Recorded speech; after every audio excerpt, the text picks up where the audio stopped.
নমস্কার, কলকাতা টিভিতে আপনাদের স্বাগত। আমি আশিস চট্টোপাধ্যায়। এ রাজ্যের আদিবাসী অধ্যুষিত এলাকাগুলোতে যে উদ্যোগ বর্তমান রাজ্য সরকার নিচ্ছে সে সম্পর্কিত খবর আমরা গতকালও করেছি, কিন্তু আরও কিছু খবর সামনে আসছে। বিশেষ করে গতকাল রাজ্যের মুখ্যমন্ত্রী শুভেন্দু অধিকারী পশ্চিমাঞ্চল উন্নয়ন পর্ষদের গুরুত্বপূর্ণ মিটিং করেছেন। এই পশ্চিমাঞ্চল উন্নয়ন পর্ষদের 7টি জেলা রয়েছে।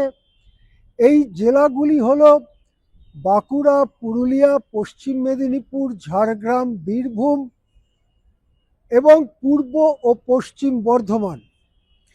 এই বিস্তীর্ণ জেলাগুলো, তাদের অনেকগুলোর মধ্যেই আদিবাসীরা নির্দিষ্ট এলাকায় প্রচুর সংখ্যায় থাকেন। একটা অংশের মানুষ খুবই দরিদ্র এবং এই অঞ্চলটাকে সাধারণত অনুন্নত বলে ধরে নেওয়া হয় বলেই একটি আলাদা করে পশ্চিমাঞ্চল উন্নয়ন পর্ষদ তৈরি করা হয়েছিল।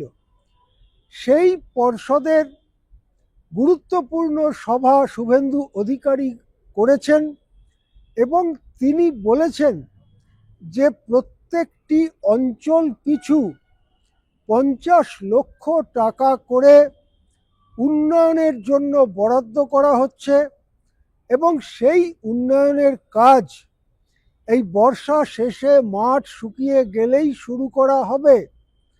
এই টাকা যদি শেষ পর্যন্ত একেবারে নিচু স্তর পর্যন্ত যায় তাহলে পরিকাঠামো উন্নয়ন থেকে শুরু করে মানুষের পরিষেবার ক্ষেত্রে অনেক বড় পদক্ষেপ নিতে পারবে বলে মনে করা হচ্ছে।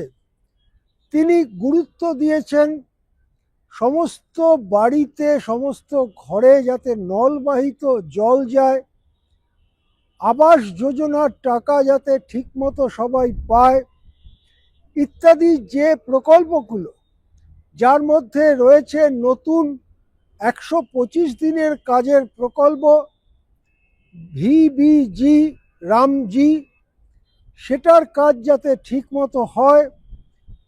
প্রধানমন্ত্রী সূর্য ঘর প্রকল্প, যেখানে সোলার পাওয়ার বা রোদ্দুর থেকে বিদ্যুৎ তৈরির যে ব্যবস্থা, সেটা সরকার ভর্তুকি দিয়ে বাড়িগুলোকে, ঘরগুলোকে, পরিবারগুলোকে সরবরাহ করতে চায়। এই সমস্ত ব্যাপারে যাতে জোর কদমে কাজ শুরু হয় সেই বার্তা মুখ্যমন্ত্রী দিয়েছেন। কিন্তু তারই সঙ্গে কতগুলো কথা যেগুলো রাজ্যের বর্তমান সরকারের নীতিগত অবস্থান, সেই কথাও তিনি বলেছেন। তার মধ্যে একটা হচ্ছে ইউনিফর্ম সিভিল কোড। শুভেন্দু বাবুর ভাষায় এক রাজ্য, এক আইন, এক মুখ্যমন্ত্রী, এভাবেই তিনি ইউনিফর্ম সিভিল কোডকে ব্যাখ্যা করেছেন।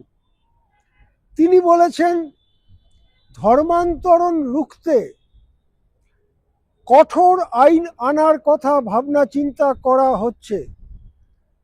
তিনি বলেছেন জমি কেনাবেচার ক্ষেত্রেও কঠোর ব্যবস্থা গ্রহণের চিন্তা ভাবনা শুরু করা হয়েছে।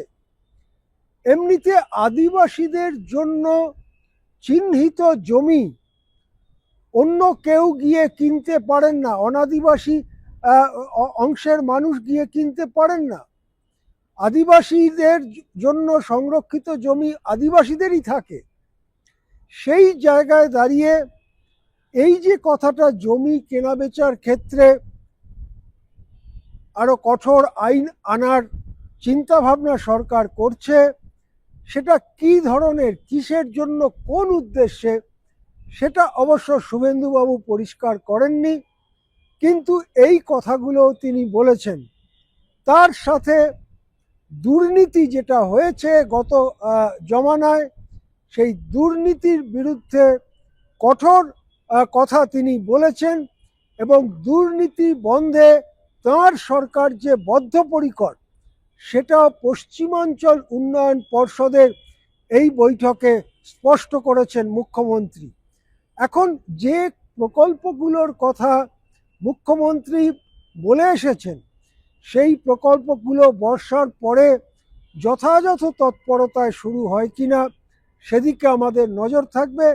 এখন এ পর্যন্তই। দেখতে থাকুন কলকাতা টিভি।